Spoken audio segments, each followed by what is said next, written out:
tem nuvem lá no céu, nosso Deus e Rei Jesus, exaltado seja Deus, Santo, Santo. Deus o nosso eterno Pai, Santo, Santo. Deus venças por Jesus, sempre vem. Ao Senhor glorificando, Quando somos pelados, se conosco glória vai. Exaltado seja nosso Deus e Pai, exaltado, para sempre exaltado, cante em nome lá no céu, nosso Deus e Rei Jesus, exaltado seja Deus. Santo, Santo.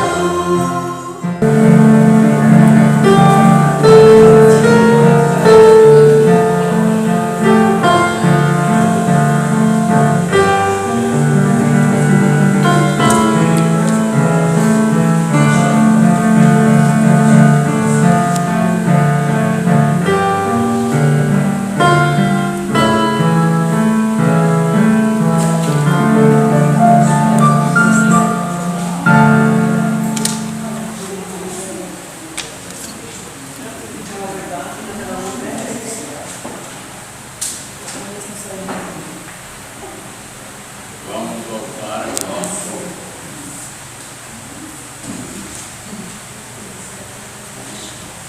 nosso estudo sobre quem é Deus.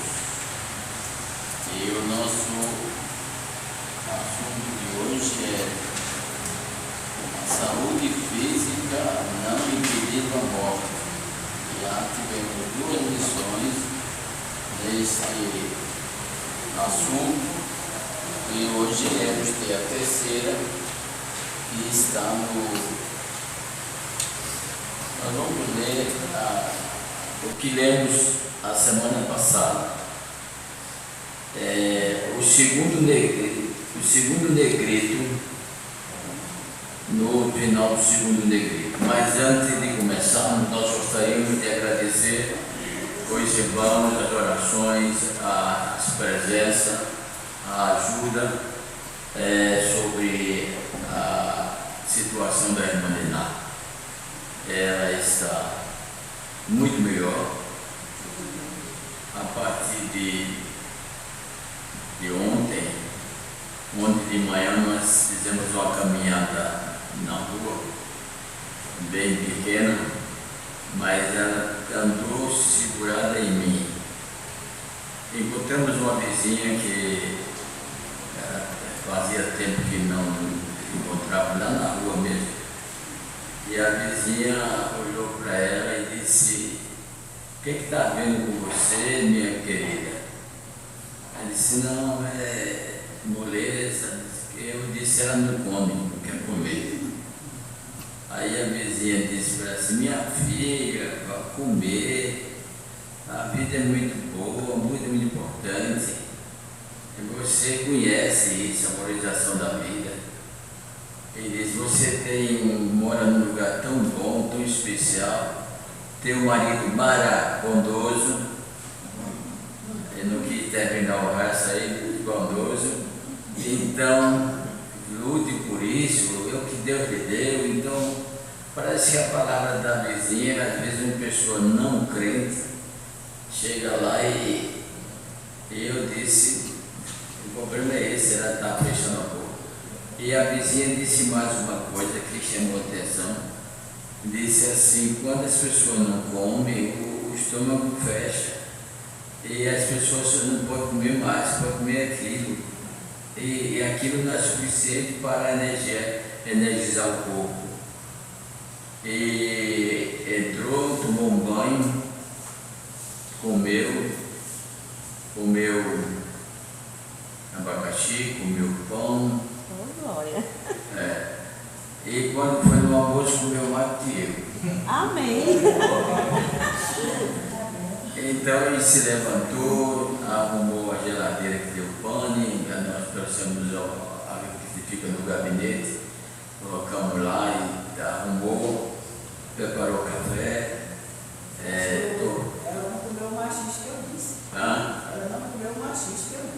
Salsicha? Não.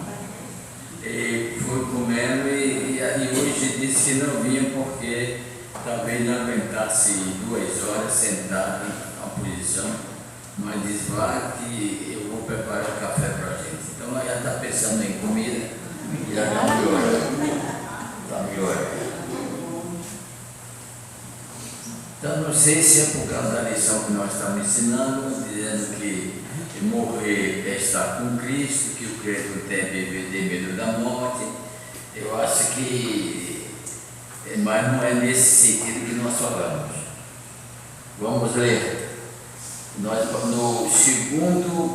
no início, no final do segundo parágrafo, diz assim: depois da morte de Cristo, se tornou presente no crente e em qualquer dimensão existencial. A morte de Cristo, Deus se tornou presente no crente em qualquer dimensão existencial. Então, o que significa isso? Antigamente, antes de Cristo, não. Por isso eu digo aos irmãos que nós temos muito mais respaldos espirituais do que teve os profetas, do que tiveram os profetas, do que tiveram os patriarcas, porque ele, além de não ter recebido a bênção do Espírito Santo com ele não podia sentir a presença de Deus em todo momento. Os patriarcas não ouviram aquela expressão de Jesus, eis que estou convosco todos os dias, não viram, não tinha essa promessa, e nós temos promessas para termos uma vida espiritual abundante, que foi isso que Cristo veio trazer. Então, antes não, mas Cristo morreu, agora ele é espiritualmente presente na vida de quem nele crê. Então, isso faz com que nós tenhamos uma segurança sobre a morte, porque a morte é o que mais tem perturbado a mente cristã. Quando Jesus disse: aquele que crê em mim, ainda que esteja morto, viverá. Mas a morte tem perturbado a vida cristã. As pessoas mudam de sentido, as pessoas se desesperam, as pessoas ficam super nervosas quando estão aguardando uma biópsia. Isso que significa a questão de termos medo da morte. E nós falamos na lições passadas que Paulo faz uma interrogação de fé. Essa interrogação de fé deve ser também a nossa. Onde está o morto, a tua vitória? Não há vitória para a morte em cima de nós. E com certeza a fé nos diz que se nós morrermos, iremos viver melhor do que estando vivo nessa terra, nesse mundo onde a irmã falou sobre a deteriorização mental, social, corporal dos jovens e adolescentes, porque o mundo jaz no maligno. Para que o mundo voltasse, para que os adolescentes e os jovens voltassem a serem pessoas dedicadas e que conheçam a Deus, é necessário voltar aos limites antigos, porque sem limite, ou no limite social, hoje que até a autoridade e a sociedade defende, é um estrago para a vida dos jovens. Então, voltar aos limites antigos. Hoje em dia, os pais não podem mais educar seus filhos. A educação tem que vir do Estado. É como se fosse comunismo puro. Se o pai corrigir o filho com palavras mais ricas e com a vara, são considerados agressores, torturadores, e vão ser presos. Então essas questões tudo tira as pessoas do comportamento normal em relação à sociedade e principalmente em relação à Bíblia. principalmente o ensino de Deus.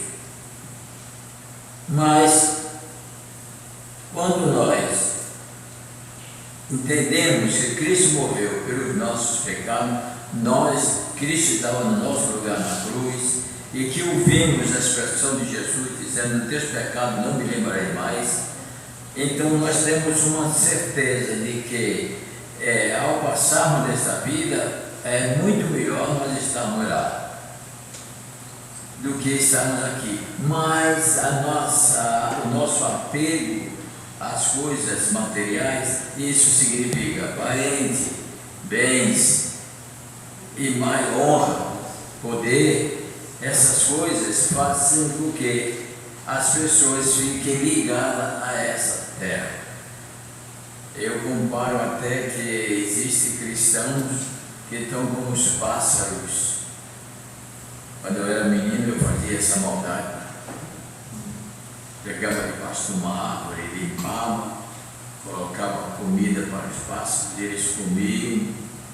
Quando eles estavam acostumados a comer ali, eu pegava rabo de cavalo, que é quase invisível, fazia laços e botava comida. Os pássaros já acostumados desciam e ficavam presos. Iam lá, apanhavam o pássaro e botavam na gaiola. Eu fico imaginando que geralmente acontece na vida cristã assim: o diabo joga coisa fácil, abre espaço na vida, joga alimentação farta para a carne e as pessoas vão comer. Quando notam, estão presas. Eu fico dizendo: como é triste você ver toda a amplidão para voar e sentir preso à terra. Assim acontece com a vida cristã.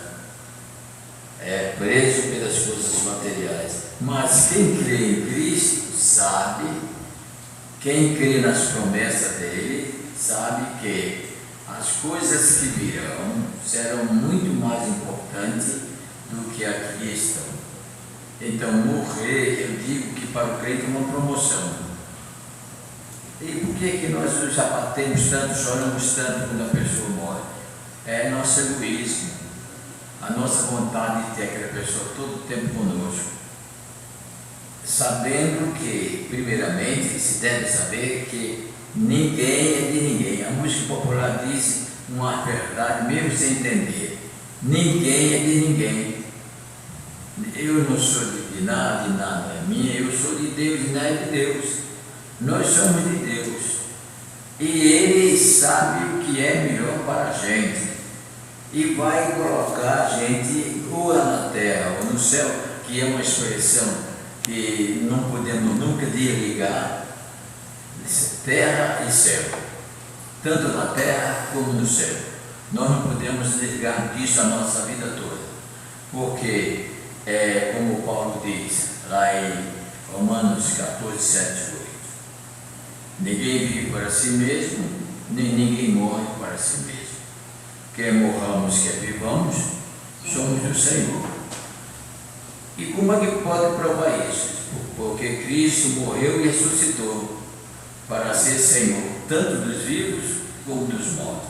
Então tem que caber, tem que se enraizar na mente do cristão que nós estaremos com Cristo todo o tempo, aqui na terra ou no paraíso. Isso não podemos esquecer. Temos que ter esse pensamento com primazia. A morte pode vir, é natural. Nasceu, cresceu, morreu.